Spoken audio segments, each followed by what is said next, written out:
À Thanksgiving, mon père a déclaré, tu es un fardeau et tu ne peux plus rester avec nous. Le lendemain. Je m'appelle Zara, et voici l'histoire de la façon dont ma propre famille a essayé de m'effacer. Le jour de Thanksgiving, les personnes qui étaient censées m'aimer se sont assises en face de moi à table et m'ont traité de fardeau. Elles m'ont dit que je n'étais pas la bienvenue. Dès le lendemain, j'étais hors de la maison, coupé de tout, rejeté comme si je n'avais jamais compté. Mais la trahison ne s'est pas arrêtée là. Elles ont vidé mes comptes en banque, elles ont imité ma signature, elles ont essayé de me voler ma sœur, et quand je me suis défendu, elles ont fait tout ce qu'elles pouvaient pour me détruire, m'espionner, me menacer, et même s'introduire par effraction chez moi. Ce n'était pas seulement de la cruauté, c'était du contrôle. Et le pire, elles ont failli gagner. Je me noyais dans leurs mensonges, enseveli sous des années de manipulation et de tromperie. Mais j'ai ensuite trouvé la seule preuve qui pouvait les faire tomber pour de bon. L'odeur de la dinde rôtie et de la cannelle emplissait l'air, mais la chaleur de la fête n'était rien de plus qu'une illusion. La table de la salle à manger était dressée méticuleusement, porcelaine fine, argenterie polie, et une volaille parfaitement rôtie trônant au centre. C'était le genre de scène de Thanksgiving pittoresque que la plupart des familles chérissaient, mais sous la surface, la tension couvait comme une marmite sans surveillance sur le feu. J'étais assise en face de mes parents, Darius et Marlo, observant ma jeune sœur, Céline, qui faisait tourner distraitement sa fourchette dans sa purée de pommes de terre. Elle avait 16 ans, encore prise dans cet espace délicat entre l'enfance et l'âge adulte. Elle paraissait mal à l'aise, comme si elle sentait la tempête imminente avant qu'elle ne frappe. Darius avait bu, la rougeur envahissant son cou, la façon dont il serrait son verre un peu trop fort. Tout cela était trop familier. Je connaissais ce regard. Je le voyais depuis des années. J'ai essayé de l'ignorer, en me concentrant sur Céline. « Comment ça va à l'école ?» ai-je demandé, lui offrant un moyen facile d'entamer la conversation, une distraction de l'humeur de notre père ce soir-là. Elle a levé les yeux, hésitante. « Ça va ?» a-t-elle dit, sa voix à peine plus haute qu'un murmure. Marlo, ma mère, picorait sa farce mais y touchait à peine. Elle avait le regard fatigué et résigné d'une femme qui avait depuis longtemps cessé de mener des batailles qu'elle savait ne jamais pouvoir gagner. Puis, c'est arrivé. Darius posa sa fourchette avec un bruit sec et intense, le son tranchant la pièce comme une lame. Il s'adossa à sa chaise, fixant sur moi son regard injecté de sang. « Tu es un fardeau, et tu ne peux plus rester avec nous. » Au début, j'ai cru que j'avais mal entendu. Les mots étaient si absurdes, d'une cruauté si désinvolte, que mon cerveau refusait de les enregistrer comme une réalité. La pièce est devenue silencieuse, même le doux cliquetis de l'argenterie contre la porcelaine a cessé.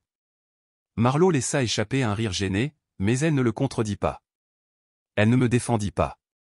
Elle n'a même pas croisé mon regard. Céline, la fourchette figée en l'air, me fixait avec de grands yeux horrifiés. J'ai avalé le morceau de dinde que je mâchais, la gorge soudainement sèche. Quoi ? Darius expira comme s'il avait attendu ce moment. Tu m'as entendu. Tu as abusé de notre hospitalité. Il est temps pour toi de partir. J'étais assise là, essayant de digérer ces paroles. J'avais 30 ans. Avant, j'avais un travail. Je payais mes propres factures. Non, pas seulement les miennes, les leurs. Je payais l'électricité, Internet, et même les courses la plupart des semaines. Darius ne travaillait plus depuis des années, et l'emploi à temps partiel de Marlo couvrait à peine quoi que ce soit. Sans moi, il n'y avait pas de maison, pas de service public fonctionnel. Je me suis tourné vers ma mère, espérant désespérément un signe que c'était une erreur, un malentendu, mais elle a gardé les yeux baissés, s'agitant mal à l'aise sur son siège. « Papa » commença Céline, mais il la coupa d'un regard furieux. « C'est ma maison » déclara-t-il, la voix tranchante. « Mes règles. Et je dis qu'elle a fini ici. » Une sensation de brûlure intense s'est propagée dans ma poitrine, la colère, l'humiliation, l'audace pure de tout cela. Je me suis forcé à respirer calmement, à ne pas leur laisser voir à quel point ils m'avaient blessé. « Vous avez plus besoin de moi que je n'ai besoin de vous » ai-je dit finalement, ma voix étrangement calme. Darius ricana. « Tu crois ?» J'ai laissé échapper un rire sans joie. « Qui pensez-vous qui a fait tourner cette maison ? Toi ? Maman ? » J'ai secoué la tête. J'ai payé les factures pendant que vous restiez assis à prétendre que les choses allaient s'arranger par magie. Marlo tressaillit à mes mots, mais Darius ne s'y a même pas, ça n'a pas d'importance, dit-il. J'en ai fini. Tu pars. Je sentais Céline me regarder, sa peur irradiait pratiquement à travers la table. S'il pouvait me faire ça, qu'est-ce que cela signifiait pour elle? J'ai repoussé ma chaise, le pied raclant contre le parquet. Mes mouvements étaient lents, délibérés. Je n'allais pas supplier. Je n'allais pas discuter. Je me suis levé, j'ai lissé ma robe et j'ai calmement posé ma serviette sur la table. Puis je suis allé à l'évier, je me suis rincé les mains sous l'eau froide et les ai séchées avec un soin méticuleux. Quand je me suis retourné, Darius avait une expression suffisante, comme s'il croyait avoir gagné quelque chose. Marlo refusait de croiser mon regard. Céline avait l'air sur le point de pleurer. Je lui ai fait un petit signe de tête, qui voulait dire « Je vais bien, je te le promets ». Mais ce n'était pas le cas. Sans un autre mot, je me suis retourné et j'ai marché dans le couloir jusqu'à ma chambre, fermant la porte derrière moi. Je suis resté là un instant, à regarder les murs entre lesquels j'avais vécu pendant des années, le petit espace que je m'étais taillé dans une maison qui n'avait jamais vraiment ressemblé à un foyer. Puis j'ai attrapé ma valise. Alors que je commençais à faire mes bagages, je pouvais entendre leur voix à travers les murs fins. Le ton bas et inquiet de Marlo, nous avons besoin de son argent.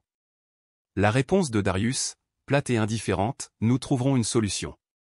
Elle n'est plus notre problème. On frappa à ma porte. Je me suis retourné, le cœur serré. Céline se tenait là, ses yeux brillants de larmes non versées. Qu'est-ce qui vient de se passer, bon sang, a-t-elle murmuré. J'ai expiré en secouant la tête. Je ne sais pas, ai-je chuchoté en retour, mais je pars demain. Le lendemain matin, je me suis réveillé avant le lever du soleil, j'ai fait mon dernier sac et je suis sorti dans un monde qui ne semblait soudainement plus m'appartenir. L'air extérieur était vif, transperçant le sweat à capuche fin que j'avais jeté par-dessus mon pull. Les rues étaient encore sombres, un silence hivernal et morne s'installant sur le quartier tranquille de Chicago. Je suis resté là un instant, regardant ma respiration formée de petits nuages dans l'air glacial, puis je me suis retourné vers la maison qui n'avait jamais vraiment été un foyer. Mes doigts se sont resserrés sur la poignée de ma valise. J'aurais dû ressentir quelque chose de la colère, du chagrin, du ressentiment, mais tout ce que je ressentais, c'était du soulagement. J'ai jeté un œil à mon téléphone. Aucun appel manqué, aucun message de mes parents. Juste un texto de Céline, envoyé vers 2 heures du matin, je n'arrive pas à croire qu'il fasse ça. Moi non plus. J'ai expiré lentement et je suis rentré, juste un instant. La maison était étrangement silencieuse, baignée dans la pénombre grise du petit matin. Pas de bruit de pas, pas de voix, aucun signe de vie. C'était comme si tout l'endroit m'avait déjà effacé. J'ai traversé le salon, mais pas prudent, délibéré. Les murs arboraient toujours les mêmes photos de famille délavées, comme si rien n'avait changé, comme si je n'avais pas été coupé de ma propre famille la nuit précédente. Dans la cuisine, les assiettes du dîner de la veille étaient empilées dans l'évier, intactes. C'était étrange. Il y a quelques heures à peine, j'étais assise à cette même table, entourée de gens qui m'appelaient leur famille, pour ensuite me voir rejetée comme une invitée indésirable qui prolongeait son séjour. Les paroles de mon père résonnaient dans ma tête, elle n'est plus notre problème. J'ai laissé échapper un rire sans joie à voix basse. Avant de partir, j'avais une dernière chose à faire. Je me suis assise sur le canapé, j'ai sorti mon téléphone et j'ai ouvert mon application bancaire. Puis, un par un, j'ai retiré mon nom de chaque facture que je payais pour eux, électricité, eau, internet, même Netflix. Chaque service qui fonctionnait sous mon nom, disparut. Cela a pris moins de 5 minutes pour défaire des années de soutien financier. J'ai imaginé le moment où mon père s'en rendrait compte, la confusion, la frustration, la rage impuissante quand les lumières clignoteraient, quand le Wi-Fi cesserait de fonctionner, quand leur monde commencerait à s'effondrer sans que je le maintienne discrètement en arrière-plan. Un sourire narquois a effleuré mes lèvres alors que je me levais. Ce n'était pas de la vengeance, c'était la justice. Je me suis dirigé vers le couloir, m'arrêtant devant la porte de la chambre de Céline. Je voulais frapper, lui dire que j'étais désolé de ne pas pouvoir l'emmener avec moi. Mais que pouvais-je dire? Elle était toujours coincée ici, et si elle ne faisait pas attention, il se retournerait contre elle ensuite. Au lieu de cela, j'ai appuyé légèrement ma main contre le bois pendant une seconde, un adieu silencieux, avant de la retirer. Je suis sorti sans regarder en arrière. La maison qui avait autrefois ressemblé à une cage était maintenant derrière moi, devenant plus petite à mesure que je marchais vers ma voiture, ma respiration formant des nuages dans l'air froid. Je ne me sentais pas triste. Je ne me sentais pas perdu. Pour la première fois depuis longtemps, je me sentais libre. L'appartement d'Orion était à l'autre bout de la ville, niché dans un quartier calme et légèrement délabré. Rien d'extraordinaire, mais sur un contraste frappant avec l'endroit d'où je venais. Au moment où je me suis garé, le soleil avait commencé à se lever, projetant de longues ombres sur les vieux bâtiments en briques. Orion n'a pas posé de questions quand il a ouvert la porte. Il m'a simplement tendu une tasse de café fumant, comme s'il avait su que ce jour viendrait. « Je ne comprends pas comment ils ont pu te faire ça », a-t-il dit alors que j'entrais, posant mes sacs. Sa voix était calme, mais je pouvais voir la frustration couver sous la surface. Je me suis affalé sur son canapé, tenant le café entre mes mains. J'aurais dû partir plus tôt, ai-je admis. Je pensais ? J'ai secoué la tête. Ça n'a plus d'importance maintenant. Il ne se souciait pas de toi, a-t-il dit en m'observant attentivement. Il se souciait de ton salaire. J'ai laissé échapper un rire amer. Oui, et maintenant ils ne l'ont plus non plus. J'ai sorti mon téléphone et j'ai de nouveau ouvert mon application bancaire, vérifiant mes économies. Pas grand-chose, mais assez pour recommencer à zéro. Et puis je l'ai vu, une série de notifications, de multiples tentatives de connexion échouées. Mon estomac s'est noué. Darius. J'ai serré les poings en regardant les alertes, mon pouls martelant contre mes côtes. Il essayait d'accéder à mon compte. Bien sûr qu'il le faisait. Il n'avait jamais eu besoin de moi, juste de mon argent, et maintenant qu'il avait disparu, il était désespéré. J'ai immédiatement appelé la banque. En quelques minutes, mon compte était verrouillé, les mots de passe changés, la sécurité renforcée. Alerte à la fraude confirmée. J'ai raccroché, expirant brusquement, mes doigts toujours serrés autour de mon téléphone. Orion me regardait. Il ne te laisse pas simplement partir, n'est-ce pas? J'ai forcé une inspiration dans mes poumons. Non, ai-je admis. Mais je n'ai plus peur d'eux. Puis, sans hésiter, j'ai bloqué leurs numéros, un par un. Mais au fond de moi, quelque chose me disait que ce n'était pas fini. Je pensais les avoir laissés derrière moi, mais j'avais sous-estimé jusqu'où mon père irait pour préserver ses mensonges. Pour la première fois depuis des années, je commençais enfin à respirer à nouveau. Cela faisait quelques jours que j'avais quitté cette maison pour de bon, et le poids sur ma poitrine commençait à se dissiper. L'appartement d'Orion était petit mais chaleureux, un refuge tranquille loin du chaos que j'avais connu si longtemps. Ce matin-là, j'étais assise à sa table de cuisine, mon ordinateur portable ouvert devant moi, parcourant sans but les offres d'emploi. J'avais assez d'économies pour survivre un petit moment, mais pas éternellement. Il était temps de commencer à reconstruire ma vie. Puis, un message est apparu sur mon téléphone, j'ai entendu dire que tu avais déménagé. J'espère que tu vas bien. J'ai froncé les sourcils en voyant l'expéditeur, une connaissance commune, quelqu'un à qui je n'avais pas parlé depuis des mois. Avant même que je puisse répondre, un autre message a suivi, je suis désolé pour ce qui s'est passé avec ton père. Il a dit que tu es parti en claquant la porte à Thanksgiving en criant sur tout le monde. Je fixais l'écran, mon cœur battant la chamade. Une sensation froide et pesante s'est installée dans mon estomac. Je n'avais pas raconté à beaucoup de gens ce qui s'était passé, j'avais à peine eu le temps de le digérer moi-même. Mais d'une manière ou d'une autre, tout le monde avait déjà une version de l'histoire, et ce n'était pas la vérité. D'autres messages sont arrivés, je n'arrive pas à croire que tu aies quitté tes parents comme ça. Ta mère a le cœur brisé. Tu devrais avoir plus de respect pour ton père. J'ai resserré ma prise sur le téléphone, ma mâchoire se crispant si fort que ça faisait mal. Ce n'était pas juste des commérages. C'était Darius. Il contrôlait le récit, déformant la vérité pour qu'elle lui convienne. Il me faisait passer pour la méchante, la fille égoïste qui a abandonné sa famille sans un regard en arrière. J'avais besoin de l'entendre par moi-même. J'ai composé le numéro et j'ai porté le téléphone à mon oreille. Céline a décroché presque immédiatement. « Zara » demanda-t-elle, sa voix prudente. « Qu'est-ce que papa raconte aux gens, bon sang, ai-je exigé. Une pause, puis un soupir. Il dit que tu as eu une crise de nerfs, a-t-elle admis doucement, que tu t'es fâché contre eux sans raison et que tu es juste parti. J'ai serré le téléphone si fort que mes doigts me faisaient mal. Et maman ? Elle le soutient. Céline hésita. Elle ne le corrige pas vraiment. Bien sûr que non. J'ai fermé les yeux, inspirant par le nez. J'avais vu mon père manipuler les gens pendant des années, tordant la réalité pour l'adapter à sa version des faits. Je l'avais vu briser ma mère jusqu'à ce qu'elle ne devienne rien de plus qu'un écho de ses paroles. Mais ceci, c'était différent. C'était lui qui essayait d'effacer ce qui s'était réellement passé. Quand j'ai finalement parlé, ma voix était basse, contrôlée. Il veut que je disparaisse, ai-je dit, pas seulement de la maison, mais de l'histoire. Orion, qui avait écouté tranquillement de l'autre côté de la pièce, croisa les bras et s'appuya contre le comptoir. Ton père, c'est tout pour le contrôle, a-t-il dit simplement. S'il ne peut plus te contrôler, il contrôlera la façon dont les gens te voient à la place. J'ai expiré brusquement. Il avait raison, et je ne pouvais pas laisser faire ça. J'ai ouvert mon téléphone et j'ai fixé mon écran un long moment, mon pouls martelant dans mes oreilles. Je savais ce que je devais faire.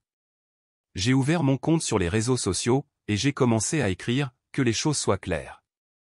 Je n'ai pas quitté ma famille. Ils m'ont mise à la porte, et la seule raison pour laquelle ils sont contrariés, c'est parce que c'était moi qui maintenais les lumières allumées. Mon pouce a plané au-dessus du bouton de publication. Je savais ce qui allait suivre, les réactions négatives, les accusations, les messages de parents me disant de respecter mes parents et de garder les affaires de famille privées. Mais je savais aussi que c'était le seul moyen d'empêcher le mensonge de mon père de devenir la vérité. J'ai appuyé sur envoyer. Presque instantanément, les notifications ont commencé à affluer. Certaines personnes me soutenaient, offrant des mots d'encouragement. D'autres m'attaquaient, défendant la version de l'histoire de mon père. Je les ai laissés faire, car pour la première fois, ma vérité était exposée. Je refusais de laisser mon père m'effacer de ma propre histoire. Au début, je pensais que publier la vérité suffirait, mais j'ai alors commencé à remarquer quelque chose d'étrange, quelqu'un m'observait. Cela faisait quelques jours que j'avais exposé les mensonges de mon père en ligne. La vague initiale de réactions négatives était passée, laissant derrière elle un épuisement sourd et persistant. Je pensais que ce serait le pire, les messages, le jugement, les parents éloignés me traitant d'ingrate sans savoir la moindre chose sur ce qui s'était vraiment passé. Mais quelque chose n'allait pas. C'était subtil au début, un malaise rampant que j'essayais d'ignorer. Un soir, en rentrant à l'appartement d'Orion, j'ai remarqué une voiture garée de l'autre côté de la rue.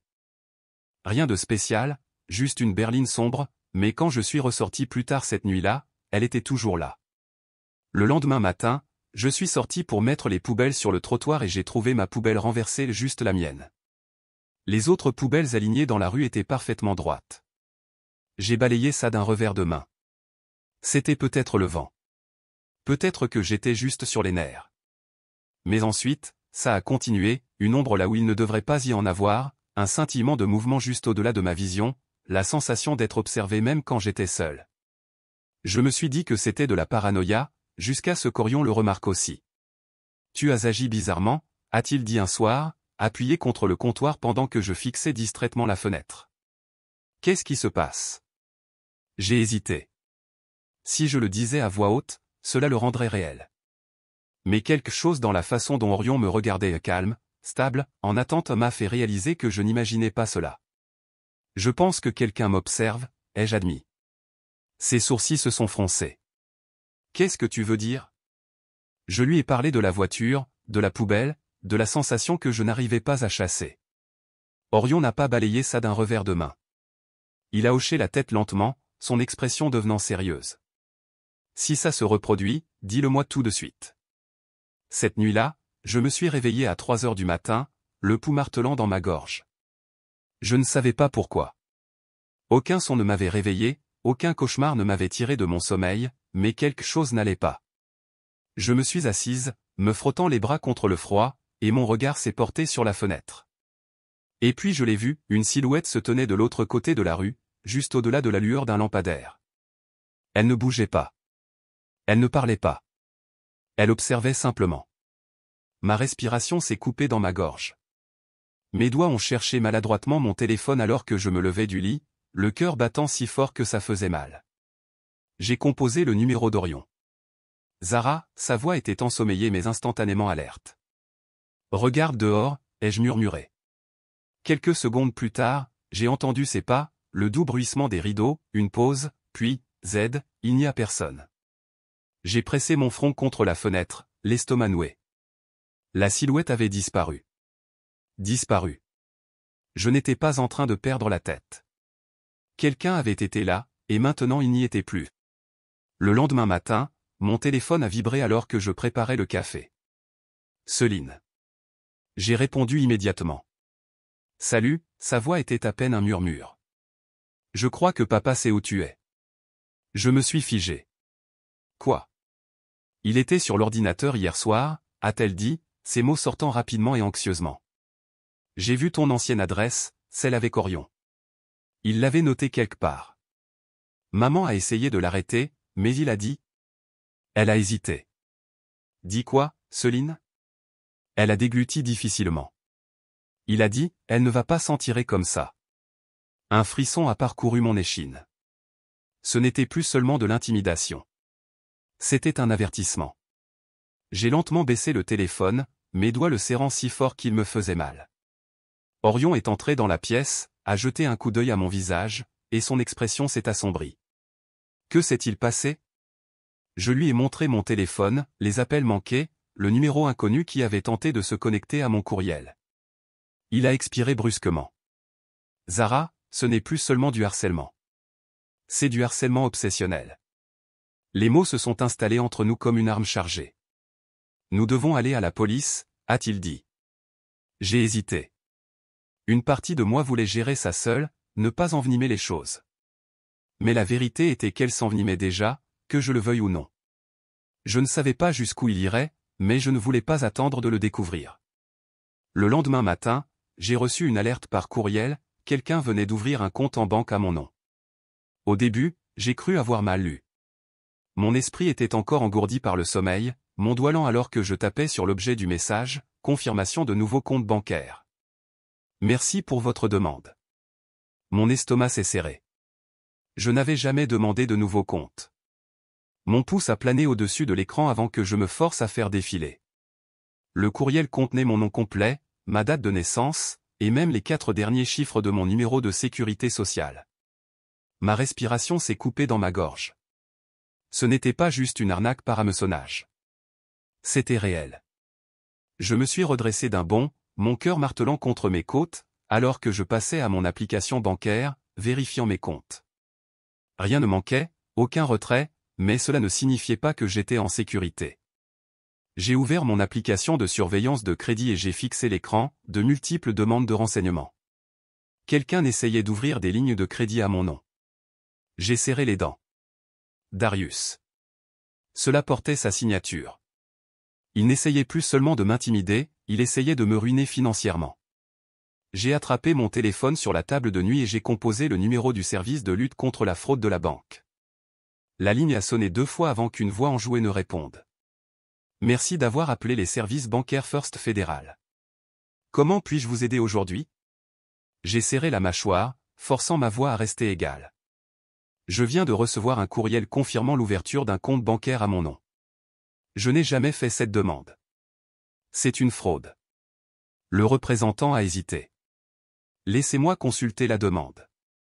Puis-je avoir les 4 derniers chiffres de votre numéro de sécurité sociale? Je les récitais, mes doigts s'enfonçant dans ma cuisse en attendant. Quelques secondes de frappe, puis, je vois. Le compte a été ouvert ce matin même. Il semble que... Une pause, madame, la demande provenait d'une adresse IP associée à votre ancienne adresse personnelle. Je suis resté immobile. Je savais ce que cela signifiait. Darius n'essayait même pas de le cacher. La rage qui bouillait en moi était brûlante, mais je l'ai ravalée. Je devais rester calme. J'ai besoin que ce compte soit fermé immédiatement, ai-je dit. Bien sûr, m'a assuré le représentant. Je vais transmettre cela à notre équipe de lutte contre la fraude et geler le compte, mais je vous recommande vivement de geler votre crédit et de déposer une plainte à la police également. J'ai expiré lentement, hochant la tête même si elle ne pouvait pas me voir. Oui, je m'en occupe. Mais alors que je terminais l'appel, mes mains tremblaient encore. Il ne se contentait plus de jouer avec moi. Il essayait de me détruire. Orion m'a trouvé en train de faire les 100 pas dans le salon quand il est sorti de sa chambre, se frottant les yeux. Zara, a-t-il demandé, la voix ensommeillée, qu'est-ce qui ne va pas? Je me suis tourné vers lui, mon téléphone toujours serré dans ma main. Mon père vient d'essayer d'ouvrir un compte bancaire à mon nom, ai-je dit, la voix tendue. Je l'ai attrapé avant que de l'argent ne soit déplacé, mais il s'attaque déjà à mon crédit. L'expression endormie d'Orion a disparu.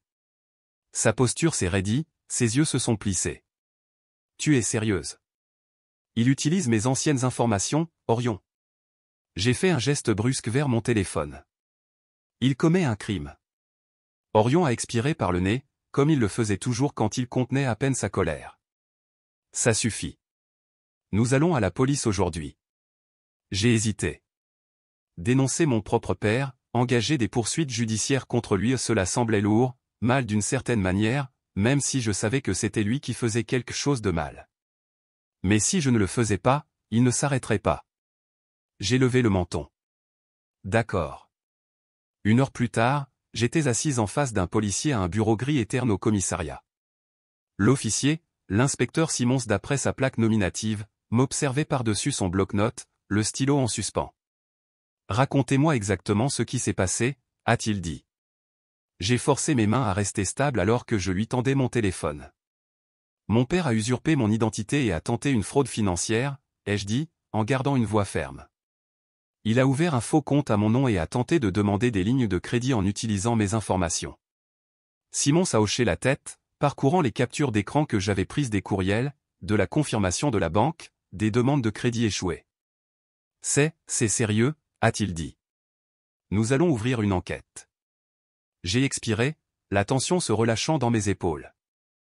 Mais alors qu'Orion et moi sortions du poste, je ne pouvais pas me défaire du sentiment que ce n'était pas fini. Darius n'était pas en prison. Il avait toujours accès à mes informations. Et je savais une chose avec certitude, s'il pensait que j'allais le laisser s'en tirer, il allait être très déçu. Dès que je suis rentré à l'appartement d'Orion, j'ai eu un autre choc, ma mère venait de vendre mon ordinateur portable. J'ai à peine eu le temps d'enlever mon manteau que mon téléphone a vibré. J'ai jeté un coup d'œil à l'écran, m'attendant à une autre alerte à la fraude, un autre message d'un parent éloigné régurgitant les mensonges de mon père. Mais ce n'était pas ça. C'était de Céline.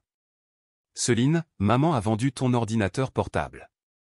Pendant une seconde, mon cerveau a refusé de traiter les mots. J'ai lu le message encore et encore, puis la rage m'a frappé comme un train de marchandises. Je me suis laissé tomber sur le canapé, mes doigts volant sur le clavier.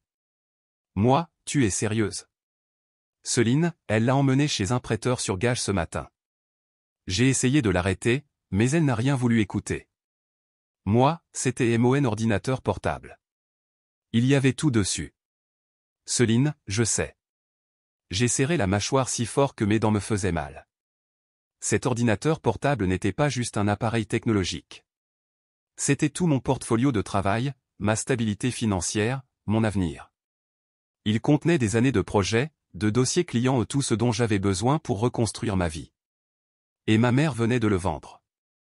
J'ai appuyé sur « Composer » et j'ai porté le téléphone à mon oreille. Marlo a décroché à la deuxième sonnerie. Zara, soupira-t-elle, comme si elle s'attendait à cet appel. Je n'ai même pas essayé de garder ma voix calme.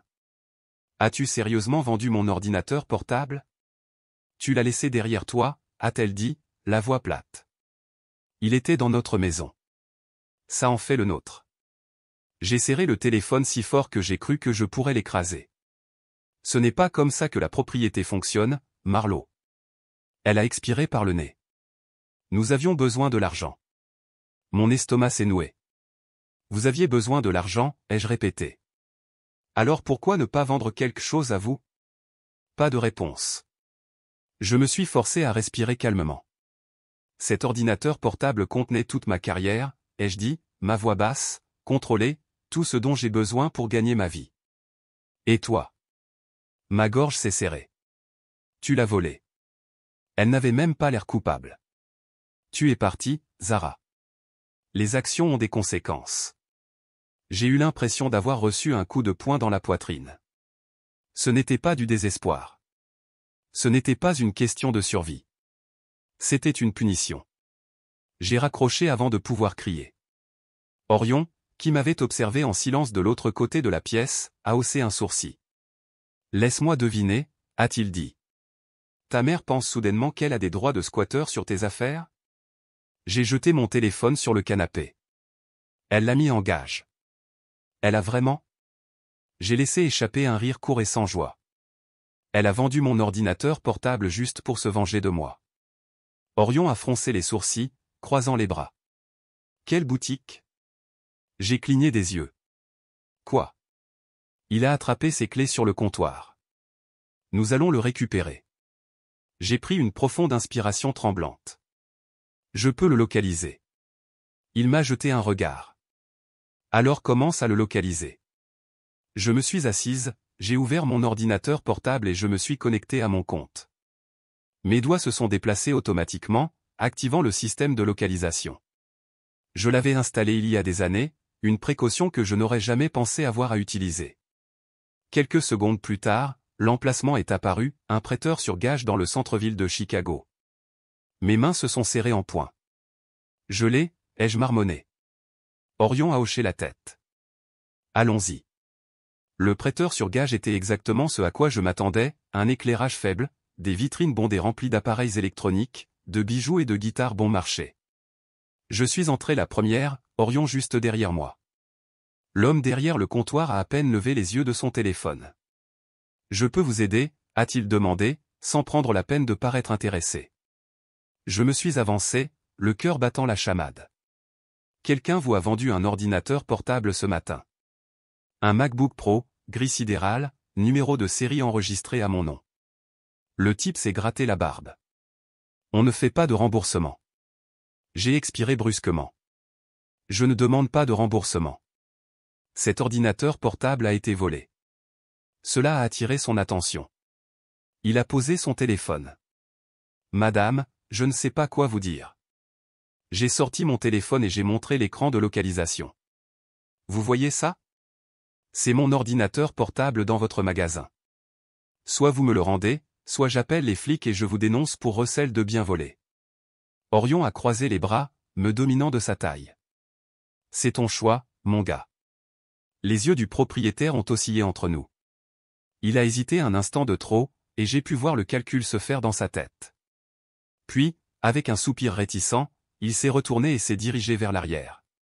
Une minute plus tard, il est revenu avec mon ordinateur portable. Je l'ai attrapé dès qu'il a touché le comptoir, l'examinant.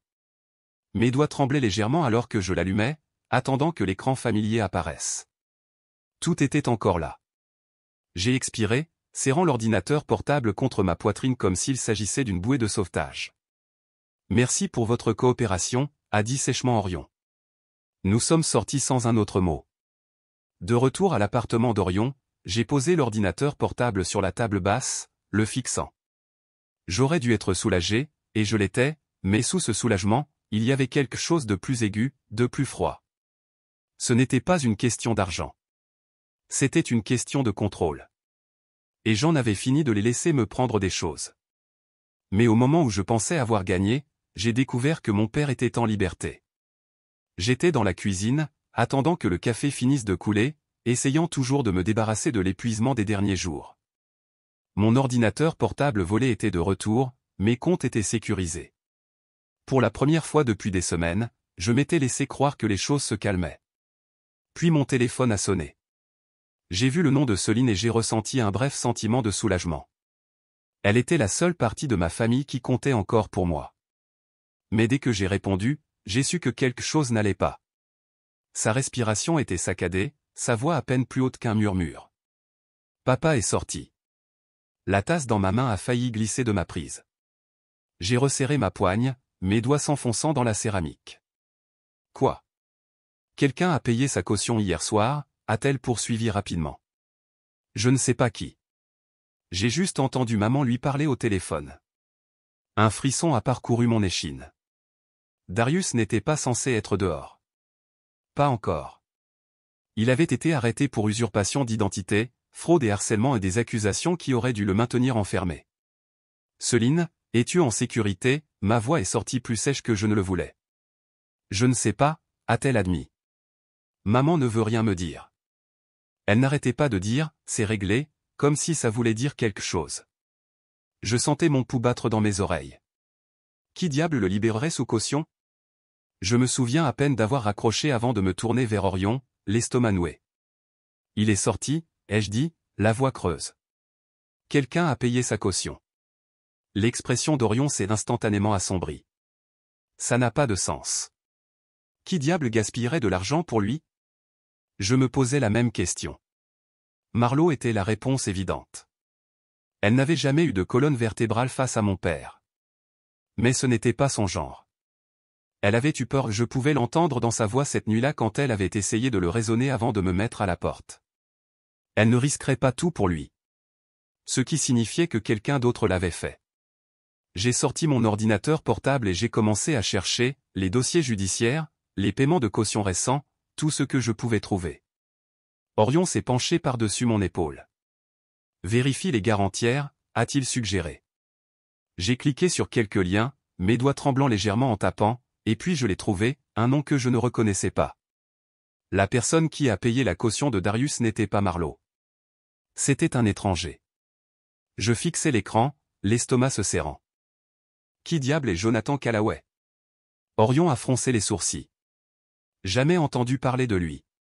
Mais s'il a de l'argent pour payer la caution de ton père, soit il est vraiment généreux, soit il a des intérêts dans l'affaire. Un sentiment pesant s'est installé dans mon ventre. Et si ce n'était pas seulement à propos de mon père, ai-je murmuré. Et si quelqu'un d'autre avait une raison de le maintenir dehors?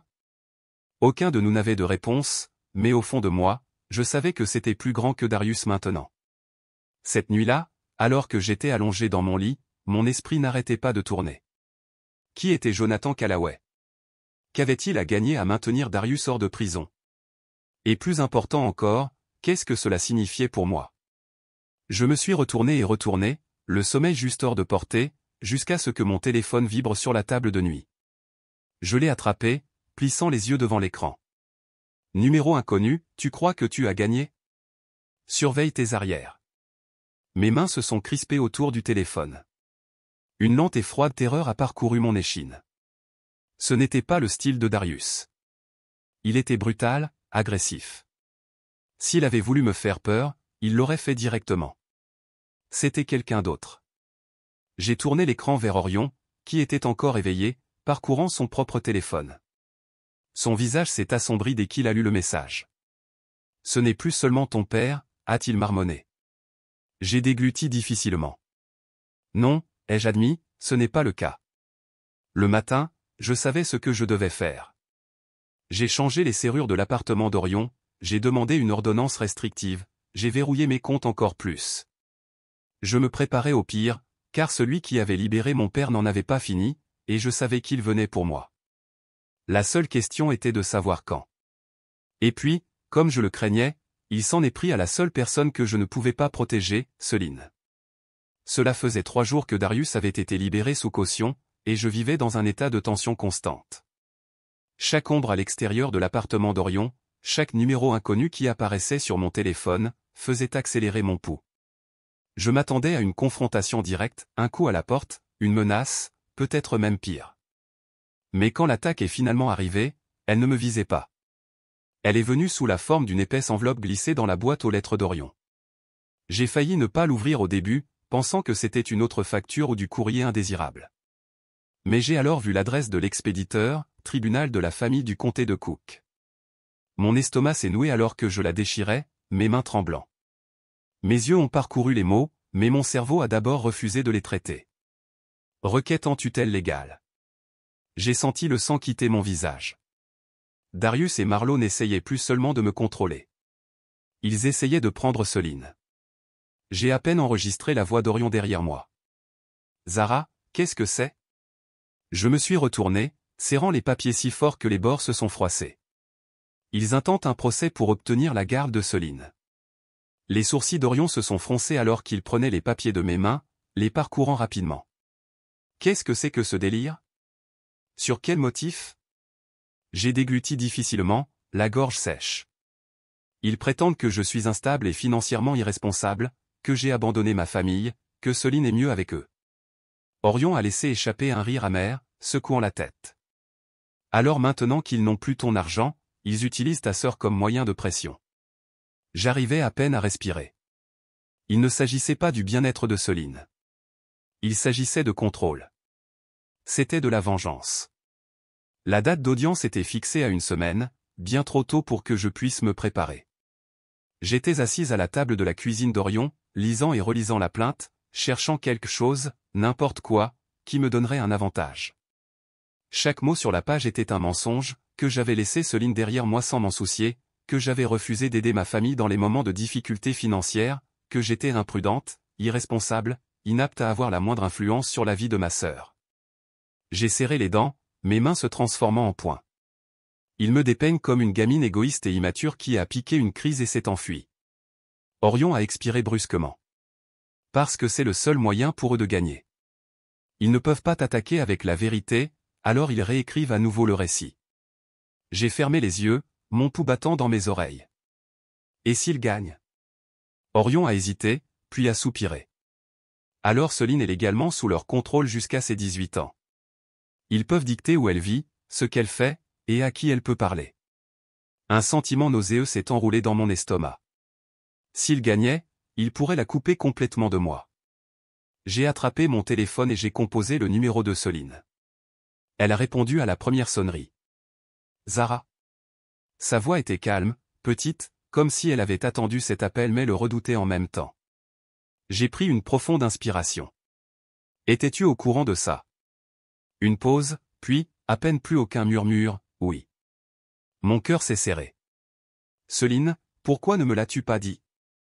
Parce que je ne savais pas quoi faire, a-t-elle admis. Papa n'arrête pas de dire que si je témoigne contre toi, il arrêtera d'être si strict avec moi. Ma prise sur le téléphone s'est resserrée. Et tu le crois? Non, a-t-elle murmuré. Mais s'il gagne? J'ai fermé les yeux, pressant mes doigts contre mon front. Il ne gagnera pas, ai-je dit. Je ne le laisserai pas faire. Silence. Puis, finalement, je ne veux pas être coincé ici, Zara. J'ai ravalé la boule dans ma gorge. Je sais, ma chérie. Je sais. Cette nuit-là, j'étais assise dans le salon d'Orion, parcourant les avocats en ligne, mes mains tremblant toujours. Je n'avais jamais mené de bataille juridique auparavant, mais j'étais sur le point de le faire. J'ai engagé une avocate dès le lendemain matin. J'ai rassemblé chaque bribe de preuves que j'avais, les relevés bancaires prouvant que je payais les factures du ménage, les textos de Céline détaillant la négligence de mes parents, chaque document prouvant qu'ils étaient les inaptes, pas moi. Mais je savais que ce ne serait pas un combat loyal. Darius jouait salement, et il n'essayait pas seulement de prendre ma sœur. Il essayait de me détruire. J'ai expiré lentement, mes mains se serrant en poing. Si mon père voulait une guerre, ai-je murmuré, il était sur le point de l'avoir. Mais j'avais sous-estimé jusqu'où il irait pour gagner. J'étais assise sur la chaise en cuir rigide du bureau de Rachel Sinclair, mes mains si étroitement jointes sur mes genoux que mes articulations me faisaient mal. Le poids du procès, de la bataille judiciaire imminente, et maintenant tout cela me pesait comme une avalanche. Rachel, mon avocate, se pencha en avant, ses yeux vifs parcourant la pile de documents devant elle. C'était une femme d'une quarantaine d'années, élégante et professionnelle, le genre de personne qui avait vu toutes les sales combines possibles. Mais même elle avait l'air troublée. Votre père ne se contente pas de plaider pour la tutelle, a-t-elle dit. Il vous accuse de fraude. J'ai cligné des yeux. De fraude? Rachel a hoché la tête, faisant glisser les papiers vers moi. Jetez un œil.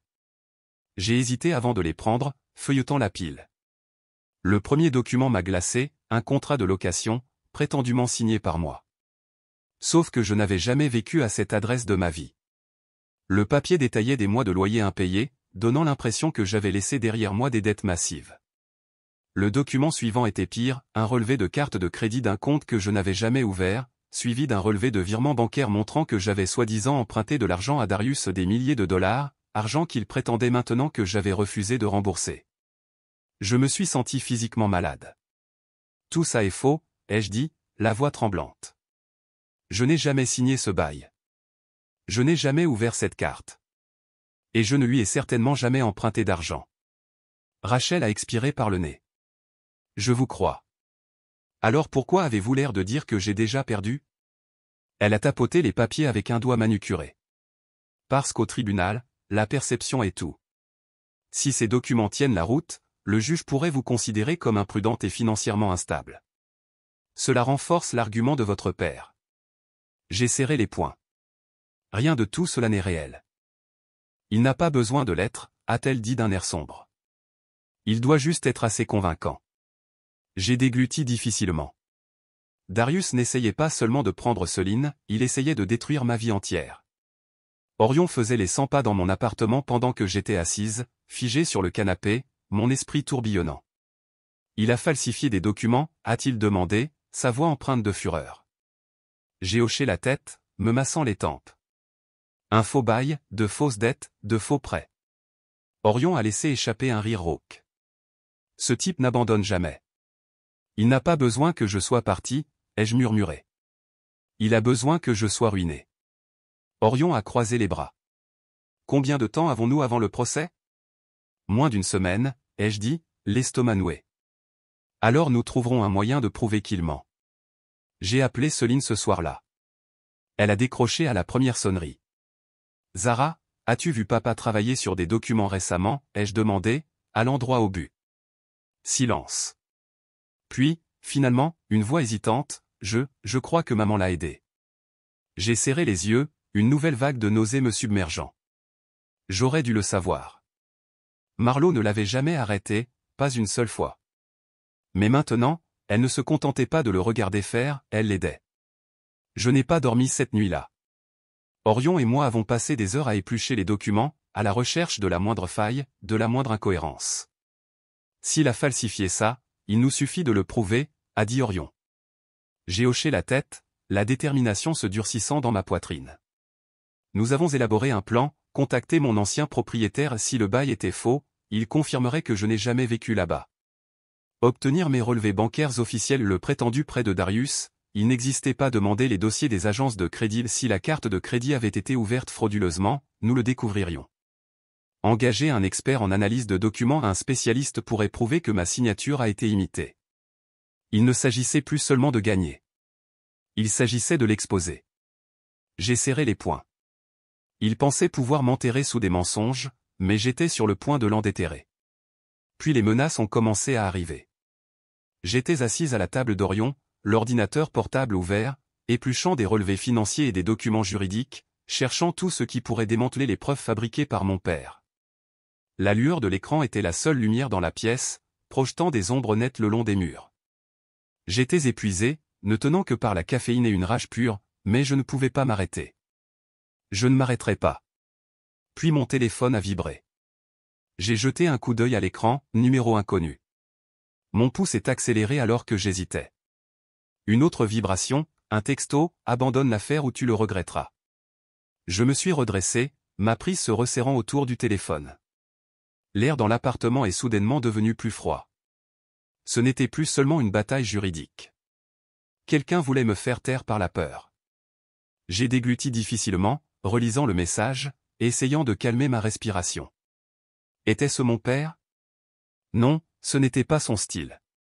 Il était brutal, pas assez subtil pour des menaces anonymes.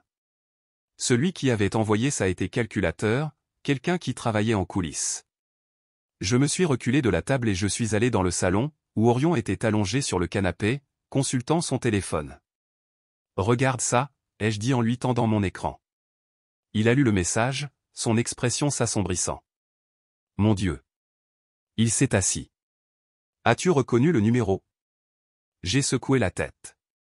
Il n'est pas répertorié. Orion a expiré brusquement, se frottant la mâchoire. Ce n'est plus seulement du harcèlement. Non, ai-je convenu. C'est un avertissement. Nous sommes allés au commissariat le lendemain matin, et toute l'expérience a été exaspérante. L'officier derrière le bureau, un homme d'une quarantaine d'années à l'air fatigué, a à peine jeté un coup d'œil à mon téléphone avant de soupirer. Ça pourrait être une blague, a-t-il dit. À moins qu'il y ait un préjudice physique direct ou la preuve d'une menace imminente, il n'y a pas grand-chose que nous puissions faire. J'ai serré les dents. Donc je dois attendre que quelqu'un me fasse réellement du mal avant que vous n'interveniez. Sa bouche s'est pressée en une ligne fine. Je peux déposer un rapport, mais je vais être honnête avec vous, sans preuve de l'expéditeur, cela n'ira nulle part. J'avais envie de crier. Au lieu de cela, j'ai repris mon téléphone, les remercié entre les dents serrées et suis sorti du poste en trombe. Dehors, Orion a marmonné, incroyable. Oui, ai-je dit amèrement. Ils ne feront rien tant qu'il ne sera pas trop tard. C'est à ce moment-là que j'ai réalisé que je devais me protéger. Orion m'a aidé à installer de nouvelles mesures de sécurité, des serrures supplémentaires, une caméra à la porte d'entrée, des détecteurs de mouvement. C'était plus que ce dont j'avais jamais eu besoin auparavant, mais quelque chose au fond de moi me disait que ce n'était que le début. Le lendemain matin, Céline m'a appelé en panique. Sa voix était aiguë et tremblante. « Zara, il sait. » Je me suis figé. « C'est quoi ? » « Papa a découvert que tu contestes les accusations de fraude, a-t-elle dit rapidement, et il est furieux. J'ai serré la mâchoire. Bien sûr qu'il l'est. Il ne s'attendait pas à ce que je riposte. Céline respirait vite. Il a dit que si tu n'abandonnes pas, il s'assurera que je ne te revois jamais. La glace s'est répandue dans mes veines. Qu'est-ce que ça veut dire ? Elle a hésité. Il parle de m'envoyer loin. Une école à l'autre bout du pays, un endroit où tu ne pourras pas me trouver. J'ai saisi le bord de la table. Ce salaud. Ce n'était plus seulement un combat pour la garde. Darius utilisait Céline comme moyen de pression. J'ai expiré, me forçant à paraître calme. Écoute-moi, Céline. Ce n'est pas à lui de décider. Tu as ton mot à dire sur où tu vas.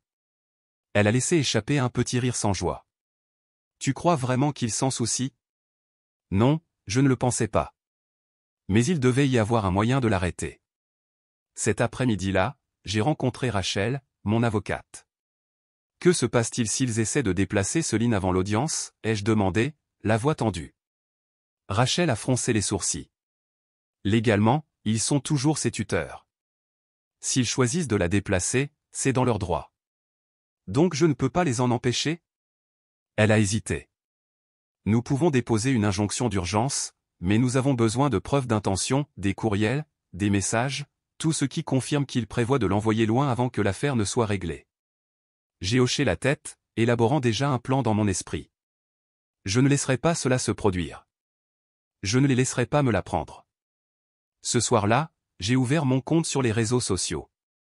J'avais essayé de garder ce combat privé, de contenir le chaos dans les papiers juridiques et les salles d'audience. Mais maintenant, j'en avais fini de me taire. J'ai commencé à écrire, peu importe les menaces qu'ils me lancent, je ne resterai pas silencieuse, et je ne les laisserai pas m'enlever Céline. J'ai publié. Presque immédiatement, les commentaires ont commencé à affluer, soutien, inquiétude, des gens offrant des conseils, des contacts juridiques, des mots d'encouragement. Et puis, une autre notification, un message privé. Numéro inconnu, tu ne sais vraiment pas quand t'arrêter, n'est-ce pas ? J'ai expiré lentement, mes doigts se crispant autour de mon téléphone. Je n'avais plus peur. Si mon père voulait me faire peur, il a fait une erreur, il a sous-estimé jusqu'où j'irais pour me battre pour ma sœur. Puis, juste au moment où je pensais être préparé, ma mère a fait son prochain coup. J'avais passé les dernières 48 heures à me préparer pour la prochaine attaque. Je me coordonnais avec Rachel, mon avocate, rassemblant tout ce que je pouvais pour empêcher mon père de déplacer Céline. J'avais même commencé à ressentir quelque chose que je n'avais pas ressenti depuis des semaines, le contrôle. Puis l'appel est arrivé. J'étais dans l'appartement d'Orion, mon ordinateur portable ouvert, parcourant des documents juridiques, quand mon téléphone a sonné. Rachel. J'ai répondu immédiatement. Salut, quoi de neuf ? Sa voix était tendue. Zara, ta mère vient de déposer un document juridique en ton nom. Je me suis redressé, les poils de mes bras se hérissant. Quoi ? Rachel a hésité. C'est grave. Tu dois venir. Maintenant. J'ai pratiquement couru dans le bureau de Rachel 20 minutes plus tard. Elle n'a pas perdu de temps en politesse. Au lieu de cela, elle m'a tendu un morceau de papier, ses lèvres pressées en une ligne ferme. Je l'ai pris, mes yeux parcourant les mots, puis je me suis figé. C'était un affidavit, une déclaration sous serment signée par moi. Sauf que je ne l'avais jamais vu auparavant. J'ai senti mon estomac se retourner en lisant le contenu. Dedans, je déclarais supposément que je renonçais volontairement à toutes les revendications financières et de garde envers ma famille, que je ne voulais aucune implication avec Céline, que j'avais renoncé à mon droit de contester quoi que ce soit lié à mes parents devant les tribunaux. J'ai senti mes mains commencer à trembler. Ce n'est pas réel, ai-je murmuré. Rachel a hoché la tête d'un air sombre. Nous le savons. Mais le juge ne le sait pas, j'ai regardé en bas de la page, ma signature, ou du moins une version de celle-ci, une contrefaçon. J'ai claqué le papier sur le bureau de Rachel. Elle a imité ma signature.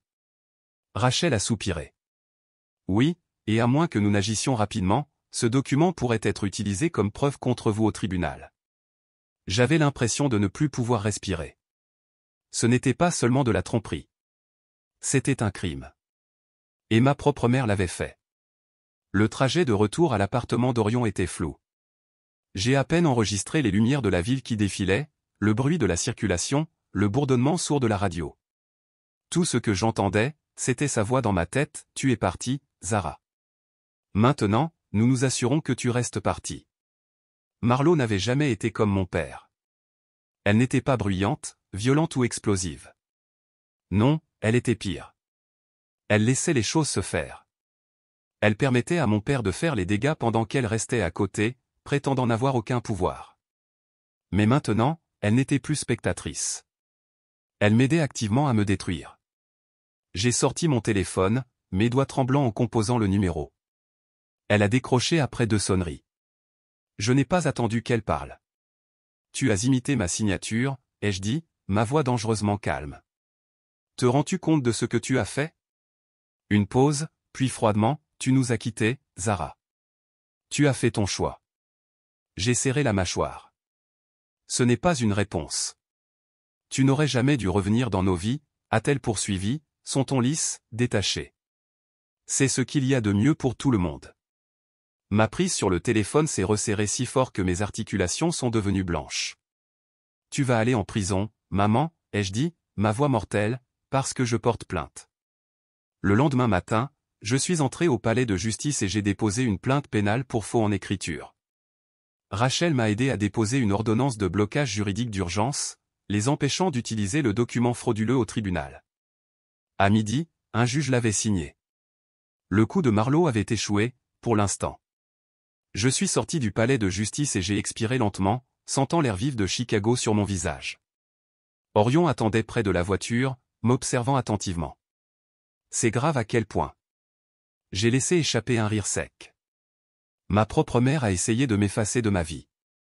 Mais maintenant, je suis sur le point d'effacer sa liberté. Mais alors que je me préparais pour la bataille juridique, j'ai découvert la vérité sur celui qui avait payé la caution de mon père. J'étais assise en face de Rachel dans son bureau, épluchant l'affidavit falsifié, préparant la prochaine étape de notre action en justice contre ma mère. La tension dans mes épaules ne s'était pas relâchée depuis des jours, et je fonctionnais avec peu de sommeil et trop de caféine. Rachel parcourait des documents sur son écran quand elle s'est soudainement arrêtée, les sourcils froncés. « Zara, a-t-elle dit, la voix sèche, vous n'allez pas croire ça. » J'ai levé les yeux, mon pouce emballant. « Quoi ?» Elle a tourné l'écran vers moi. J'examinais les registres de caution de votre père, m'attendant à voir le nom de Marlo ou peut-être même un vieil ami à lui. Mais ce n'est pas elle. Un œuf froid s'est formé dans mon estomac. Alors qui? Rachel a cliqué sur quelques touches, agrandissant une section de l'écran. Un nom ressortait en gras, Jonathan Callaway. Je me suis penché en avant, la bouche sèche. Qui diable est Jonathan Callaway? Rachel a secoué la tête. C'est ce que je suis sur le point de découvrir. Le temps que je retourne à l'appartement d'Orion, mon esprit était en ébullition. Jonathan Callaway. Le nom ne me disait rien, mais quelque chose à son sujet me donnait des frissons. Orion était assis sur le canapé, consultant son ordinateur portable.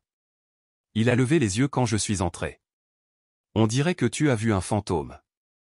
J'ai jeté mon sac sur la table. C'est tout comme. Quelqu'un nommé Jonathan Callaway a payé la caution de mon père. Les sourcils d'Orion se sont haussés. Qui? Exactement. Je me suis assise à côté de lui, passant une main dans mes cheveux. Rachel enquête sur lui maintenant, mais je ne reconnais pas le nom. Je ne l'ai jamais rencontré, jamais entendu parler de lui. Pourquoi un étranger paierait-il la caution de mon père? Orion a froncé les sourcils, tapant déjà. Voyons ce que nous pouvons trouver. Ça n'a pas pris longtemps. Quelques minutes plus tard, Orion a tourné l'ordinateur portable vers moi, son expression sombre. Zara, ce type est un donateur majeur pour un cabinet d'avocats spécialisé dans les litiges familiaux agressifs. Mon sang s'est glacé. J'ai parcouru l'écran. Jonathan Callaway était un homme d'affaires riche de Chicago avec des investissements dans l'immobilier, les sociétés de sécurité privée et les affaires juridiques très médiatisées. Rien ne le liait à mon père, du moins en apparence. Mais s'il était impliqué dans des litiges de droit de la famille, alors? J'ai expiré brusquement. Et s'il soutenait le procès de mon père? La mâchoire d'Orion s'est crispée. Alors tu ne te bats plus seulement contre tes parents. Tu te bats contre quelqu'un qui a de l'argent, du pouvoir et de l'influence. J'ai dégluti difficilement, essayant de calmer ma respiration. Darius n'était pas juste un homme amer s'accrochant au contrôle. Il avait de l'aide. Et maintenant, je devais comprendre pourquoi. L'appel est arrivé tard cette nuit-là. J'étais dans la cuisine, en train de réchauffer des restes, quand mon téléphone a vibré. Numéro inconnu. J'ai hésité. Mon instinct me disait de ne pas répondre, mais quelque chose en moi, la même partie téméraire qui refusait de reculer, m'a fait accepter. J'ai porté le téléphone à mon oreille. Allô? Silence. Puis une voix profonde et posée a parlé. Vous faites une erreur, mademoiselle Bennett.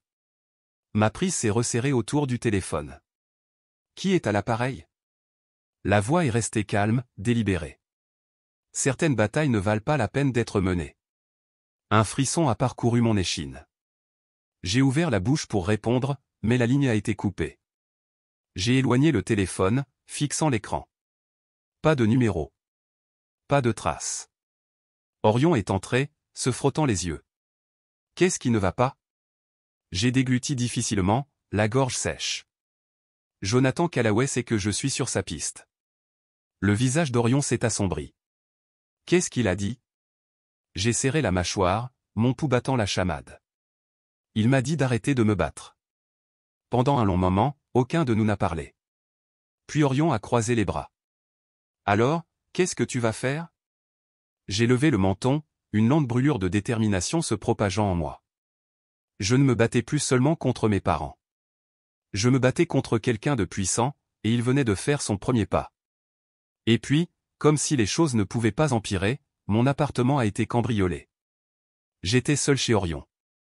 Il était parti travailler il y a 1 heure, et j'étais penché sur mon ordinateur portable, fouillant chaque trace de Jonathan Callaway que je pouvais trouver. Mes doigts me faisaient mal à force de taper, mes yeux brûlaient à force de fixer l'écran, mais je ne pouvais pas m'arrêter.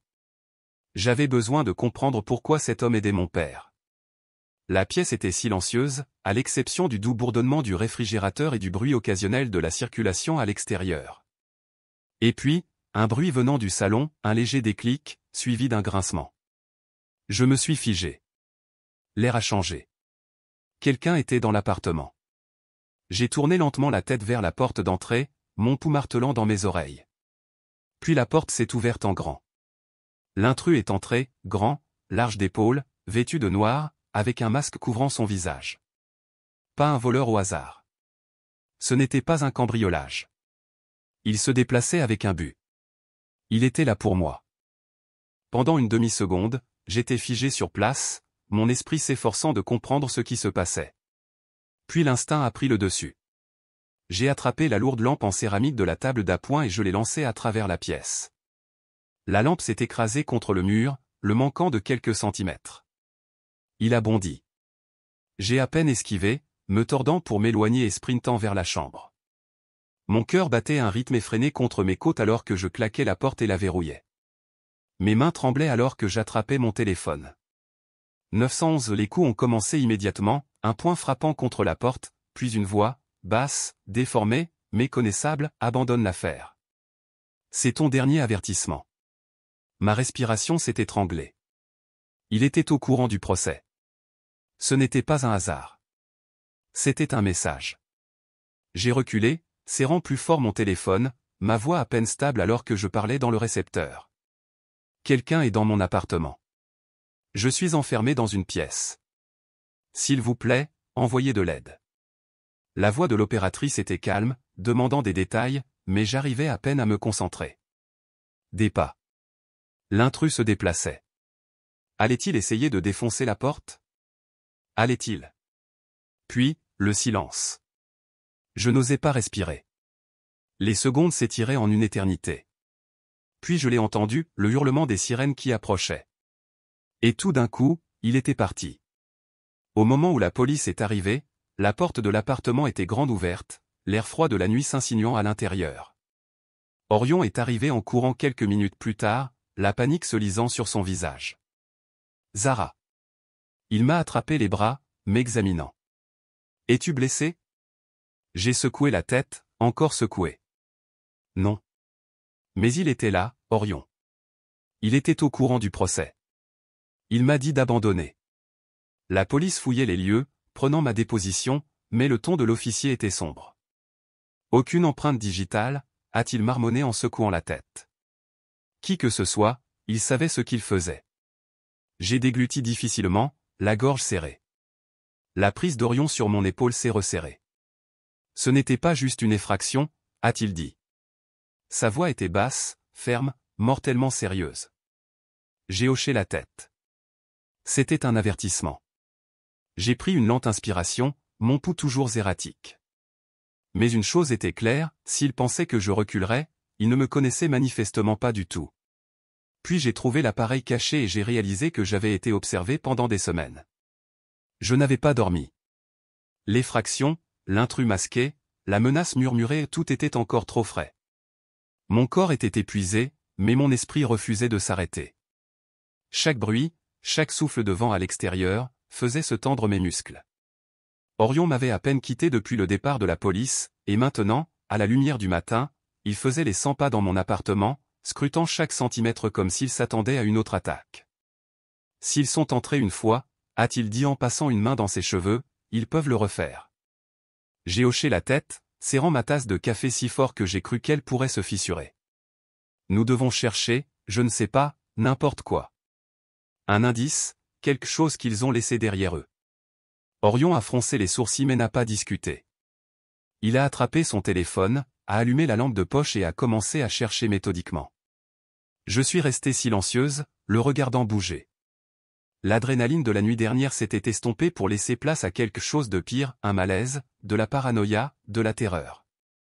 Et puis Orion s'est arrêté. Il était accroupi sous mon bureau, ses doigts parcourant le dessous de la surface en bois. Attends, qu'est-ce que c'est? Je me suis redressé. Quoi? Il a retiré quelque chose et l'a brandi, un minuscule carré noir, à peine de la taille d'un ongle. Un appareil d'enregistrement. Mon estomac s'est noué. Je l'ai pris des mains d'Orion, le fixant comme s'il pouvait me brûler. Est-ce un mouchard? Orion a secoué la tête, attrapant déjà son ordinateur portable. Non, c'est un microphone. Ma gorge s'est serrée. Un microphone? Les doigts d'Orion ont volé sur le clavier alors qu'il le branchait. Voyons ce qu'il a capté. Une seconde plus tard, un fichier est apparu sur son écran. Il a appuyé sur lecture, et ma propre voix a rempli la pièce. Des semaines de conversation, moi parlant à Rachel du procès, moi disant à Céline d'être prudente, moi planifiant chaque mouvement que j'avais fait. Je me suis senti malade. Quelqu'un avait écouté. Quelqu'un savait tout. J'ai attrapé le bureau pour me soutenir, mes jambes devenant soudainement faibles. Depuis combien de temps est-ce là? Orion a fait défiler les orodatages, la mâchoire crispée. Des semaines. J'ai expiré brusquement. Ça doit dater de l'effraction, n'est-ce pas? Il a hésité. Puis il a secoué la tête. Non, les orodatages remontent à avant ça. Ma poitrine s'est resserrée. Ce qui signifie que celui qui a planté ça, a dit Orion d'un air sombre, était à l'intérieur bien avant la nuit dernière. Mon pouls battait la chamade. Ce n'était pas seulement mon père. Ce n'était pas seulement une petite vengeance familiale. Quelqu'un d'autre tirait les ficelles. J'ai refusé de les laisser me faire taire. S'ils voulaient se cacher dans l'ombre, je les traînerais à la lumière. J'ai attrapé mon téléphone et j'ai appuyé sur enregistrer. La caméra s'est allumée, mon propre visage me fixant. J'ai pris une inspiration. Depuis des semaines, quelqu'un m'espionne. Ils se sont introduits dans mon appartement. Ils ont placé un appareil pour écouter mes conversations. Ils m'ont menacé, ont essayé de me faire taire par la peur. Mais je veux que vous sachiez tous que je ne vais nulle part. J'ai publié. En quelques minutes, la vidéo a commencé à se propager. Les gens l'ont partagée, ont commenté, ont exigé des réponses. Le message était clair, j'étais surveillé, et maintenant le monde surveillait à son tour. Et puis, alors que j'étais assise là à regarder le nombre de vues grimper, mon téléphone a vibré, un nouveau texto d'un numéro inconnu. Tu n'aurais pas dû faire ça. Un frisson a parcouru mon échine. Pour la première fois, j'ai eu peur. Pas seulement pour moi, mais pour ce qu'il pourrait faire ensuite. Et puis j'ai trouvé la preuve qui pouvait les détruire. Les retombées de ma vidéo ont été immédiates. Les médias ont commencé à s'y intéresser. Ma boîte de réception a été inondée de messages. Certains étaient des messages de soutien, d'autres étaient des avertissements. Mais celui qui comptait le plus est arrivé tard cette nuit-là, un texto de Céline, j'ai trouvé quelque chose dans le bureau de papa. Mon estomac s'est serré en lisant son message suivant, tu dois voir ça. Je l'ai appelé immédiatement, le cœur battant. Que as-tu trouvé? Elle a hésité, sa voix basse. Je ne sais pas, exactement. Mais c'est grave. Des courriels, des trucs de banque, des choses avec le nom de Callaway partout. Ma respiration s'est étranglée. Céline, ai-je dit prudemment, peux-tu me le faire parvenir? Silence. Puis un murmure, je trouverai un moyen. La nuit suivante, Céline est sortie en douce. Je l'ai rencontrée dans un restaurant ouvert tard dans la banlieue de la ville, le genre avec des néons vacillants et une odeur de café brûlé dans l'air. Elle s'est glissée dans la banquette en face de moi, son sweat à capuche relevée, ses mains agrippant un dossier épais et usé. Elle a regardé nerveusement autour d'elle. S'il découvre que j'ai pris ça. Il ne le découvrira pas, ai-je dit fermement. Tu es en sécurité avec moi. Ses mains tremblaient alors qu'elle poussait le dossier vers moi. Je l'ai ouvert, et le monde a basculé sous mes pieds. Des relevés bancaires, d'importants dépôts inexpliqués, de l'argent circulant entre des comptes que je ne reconnaissais pas. Des courriels, des messages entre Darius et Jonathan Callaway, des discussions sur le contrôle de mes finances, sur la manière de s'assurer que je reste à l'écart. Et puis, au bas de la pile, un contrat. Un accord signé entre mon père et Callaway. J'ai parcouru les mots, ma respiration s'accélérant. Callaway avait payé mon père non seulement pour me tenir à l'écart du procès, mais pour assurer mon silence de façon permanente. Une boule s'est formée dans ma gorge. Ce n'était pas seulement une question de garde. Ce n'était pas seulement une question de vengeance. Ils avaient prévu de m'effacer de ma propre vie. J'ai levé les yeux vers Céline. Elle me regardait, le visage pâle. Zara, a-t-elle murmuré, qu'est-ce que tu vas faire? J'ai posé les papiers, mes mains stables malgré la rage qui me brûlait. Je vais mettre fin à tout ça. Dès que je suis sorti du restaurant, j'ai appelé Rachel. Elle a décroché à la première sonnerie. J'ai ce qu'il nous faut pour gagner, ai-je dit, ma voix mortellement calme. Le ton de Rachel s'est durci. Qu'avez-vous trouvé? Des preuves, ai-je dit. Fraude, crime financier, conspiration a assez pour les faire tomber tous les deux. Une pause, puis sa voix est devenue d'acier. Alors mettons fin à tout ça. Le lendemain matin, je suis entré dans le bureau de Rachel et j'ai remis les preuves qui les enterraient. En quelques heures, tout était en mouvement, ordonnance judiciaire, citation à comparaître, enquête sur les transactions financières de Darius et Callaway. À midi, le système judiciaire avait ses griffes sur eux. Le nom de Callaway était dans les gros titres. Les comptes bancaires de Darius étaient gelés. Leur empire commençait à s'effondrer. Le pouvoir avait changé de camp. J'aurais dû ressentir du soulagement, mais je savais une chose avec certitude, ils ne se laisseraient pas faire sans se battre, et je venais de déclarer la guerre. Et tout d'un coup, tout a changé. La salle d'audience était bondée. J'étais assise à côté de Rachel, serrant la pile de documents qui avaient le pouvoir de mettre fin à ce cauchemar. Ma respiration était stable, mon pouls lent, mais à l'intérieur, je sentais la tempête. De l'autre côté de la pièce, Darius était assis à la table des accusés, le visage soigneusement impassible, mais j'ai vu la tension dans sa mâchoire, la façon dont ses doigts se crispaient en poing sur la table à côté de lui. Ses avocats chuchotaient entre eux, jetant des regards furtifs vers Rachel et moi. Ils savaient. Ils savaient qu'ils étaient en train de perdre. Le juge est entré, un coup de marteau a retenti, et la salle s'est installée dans un silence tendu. C'était l'heure. Rachel s'est levée la première. Votre honneur, cette affaire ne concerne plus seulement un litige de garde. Il s'agit de fraude, de crimes financiers et d'une campagne orchestrée pour effacer les droits et l'existence de ma cliente.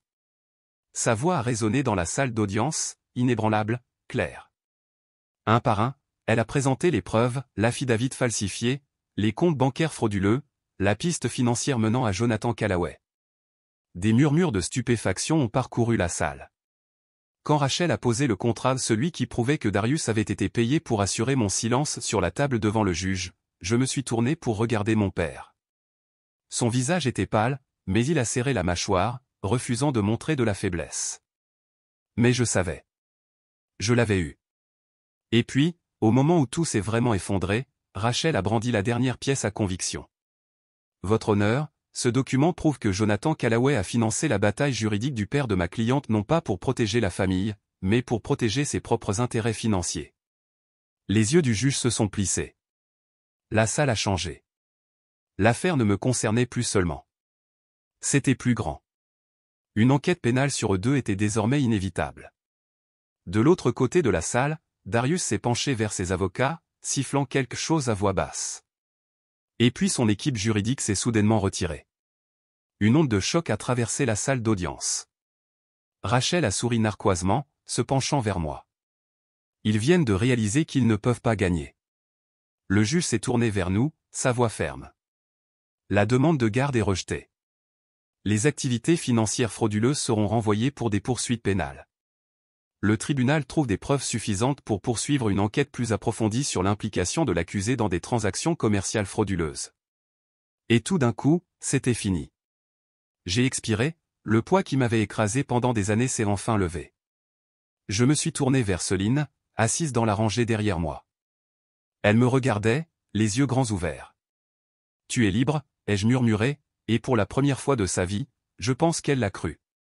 Dehors, l'air était vif, le vent d'automne emportant le poids du passé. Les journalistes ont afflué, les appareils photo crépitants, les voix criant « Zara, que se passera-t-il ensuite ? Avez-vous une déclaration à faire ?» Je ne me suis pas arrêté. Je n'ai pas regardé en arrière.